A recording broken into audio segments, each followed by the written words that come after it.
All right. Thank you, Jason. Okay.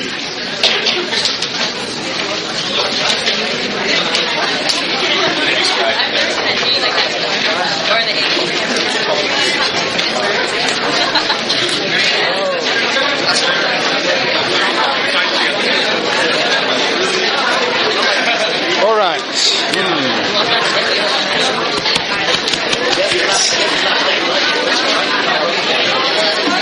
Okay. Can you read my beautiful writing here? Yes. So next time we will continue to be reading. We'll be continuing to read. Hi, how are you? We will continue reading the German ideology, the most precious text, and so try and follow what I'm suggesting. I don't ever know how far I'll get, but I'm hoping I'll get to the division of labour today. If not, then we can read about that again. But division of labour in the family, those pages, see what it is. You'll understand the question better by the end of the day of today, I hope. 151, 158, 159, 739. What do M&E mean by classes? Is tribal society a class society? What is the meaning of the voluntary and natural division of labour? Pages 160 to 161. And then finally, what is communism? And there are lots of pages for that. 189 to 200, 158 to 64. And, most importantly, page 441. Okay. Any questions? Any thoughts about the world in which we're living today? Have you noticed something happening around you? Yes. What have you noticed? Merrill Lynch and the Lehman Brothers, what happened to them? Merrill got bought out by America and others about banks for bankruptcy. Right, what's going on in the world? What would Smith make of this? What is going on in the world? Collapse of free market capitalism. The collapse of capitalism. Do you agree with that? Yes. The collapse of capitalism. Interesting. Well, before we get to the collapse, has anybody any idea what's going on? It's very difficult to figure these things out. Anybody? No. Oh, shoot. Remove me. Okay. The tea. No.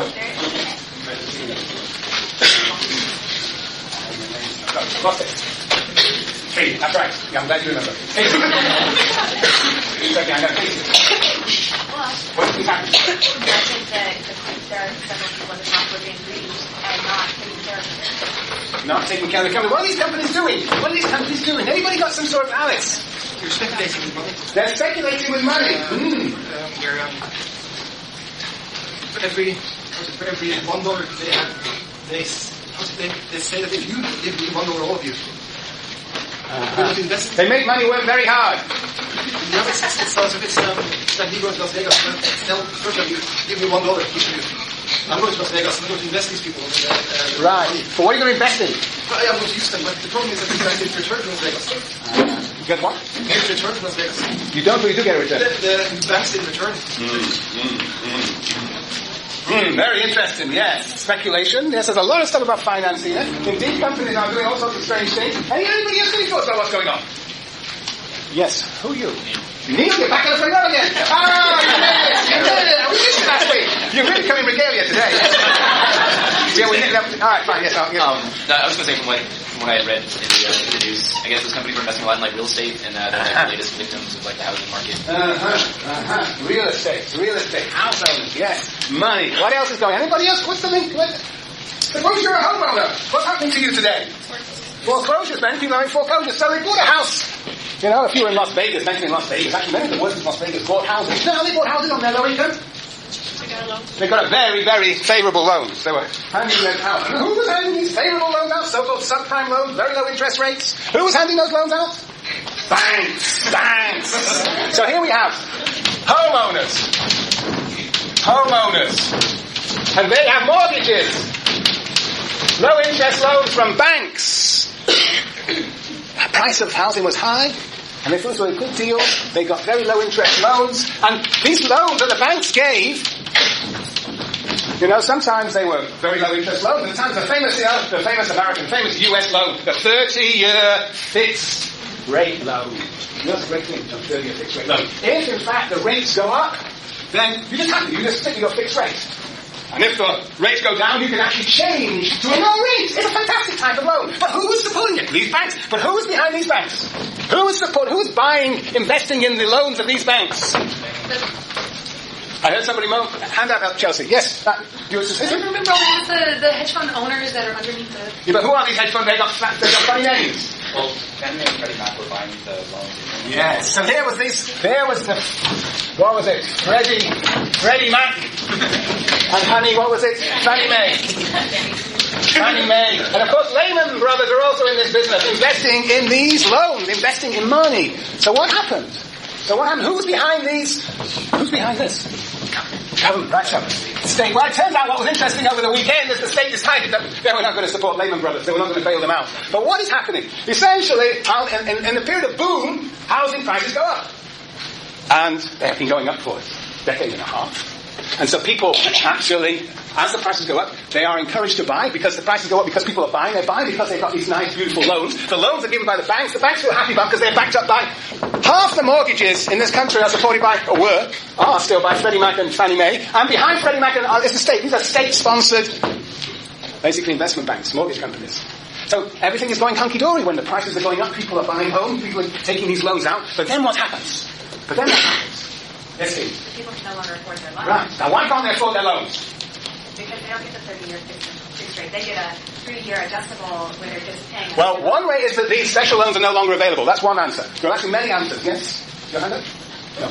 Yes. So one answer is this, that the loans are no longer available. What else has happened to these people? Many of the people actually find themselves out of work. I mean, the economy itself is suffering. So many are losing jobs, no longer can pay their loans. But not only that, what happens is that slowly but surely there's a limit to the ways in which the housing prices can go up. Eventually, they start coming down. And people realize that the mortgages they're taking out are actually worth much more than the houses they have. And so they feel that this is a ridiculous thing. And they can't refinance it. So they withdraw. So there's a whole series of foreclosures, withdrawals, default payments. And then what happens is these banks are in deep trouble. But they don't worry because they're supported by this. Then these people get into deep trouble. And then the question is whether the state will bail them out or whether the state will not bail them out in the case of Lehman. Or whether some big bank will bail out Merrill Lynch. What would Smith have to say about it? What would you say about Smith? Thinking about the story, I just kind of thought this is a very complex story. It's not even clear that I've got it right by any manner of means, but it's a nice story. I might also add, let me just add one more thing, I can't resist it. At this level, it's happening all over the world, this crisis, right? Why? Because of the interconnection. Basically, these investment banks, do you know what they're doing? They're basically exchanging debts across the world. And when you engage in exchange of debt, when you sell a debt, you sell it at an interest. So people are making money out of the sale of debts. And so it's basically making money on money on money on money, which works so long as the economy is expanding. But when it starts contracting, it's a disaster all over the world. Okay, all right. What would Smith make of all this? Or what would you? What's the point? What would you? How would you reflect on Smith? How would you reflect on Smith, given this story? Is this story in Smith? What's missing in Smith? Graduate students going to take out their hands in this class. Sorry about that. Yes. Credit? Simeon. Credit. Not talking about credit. That's one thing. He basically Smith's got this idea, of course, it's thinking, he's talking about money. That's already a breakthrough. He's talking about money and perhaps gold and spices. But, credit is not very central. He's not living in a world of credit. That's one thing that's missing. This idea of credit. This country lives on credit.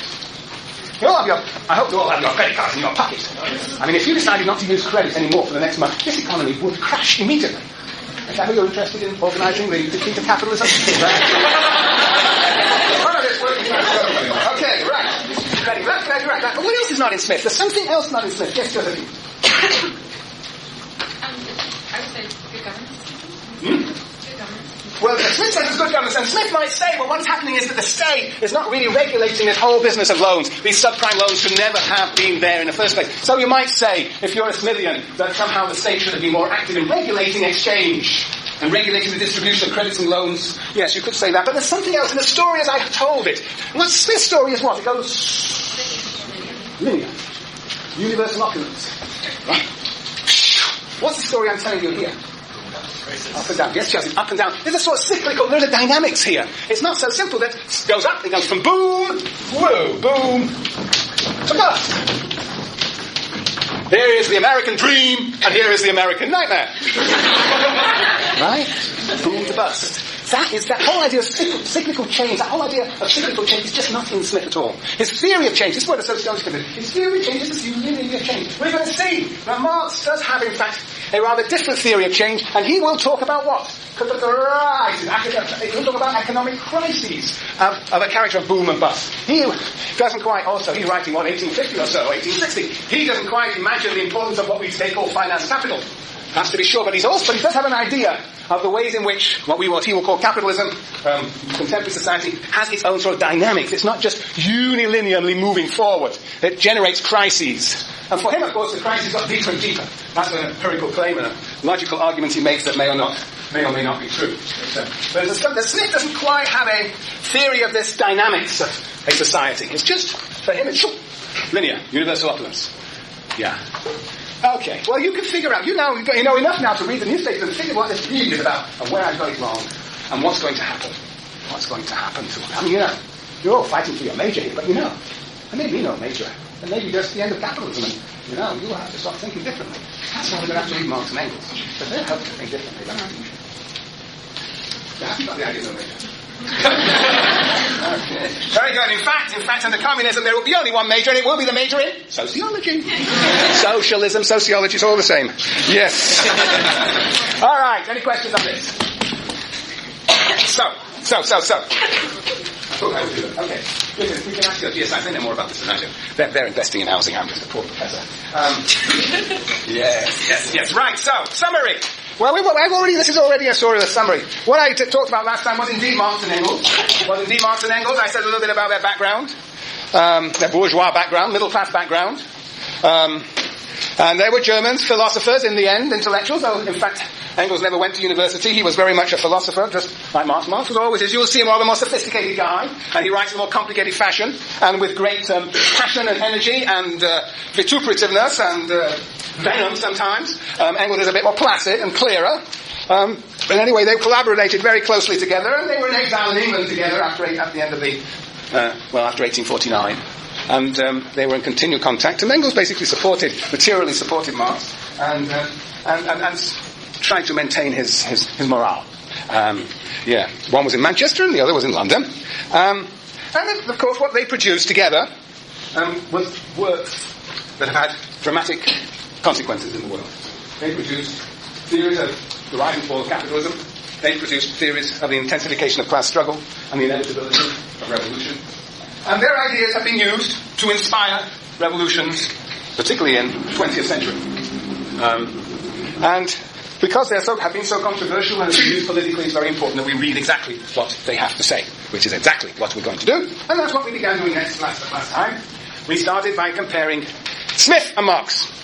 Smith basically is writing in 1776 just at the very beginning of the Industrial Revolution in England. He really didn't have an inkling about the Industrial Revolution, so that's why his writing is all the more remarkable.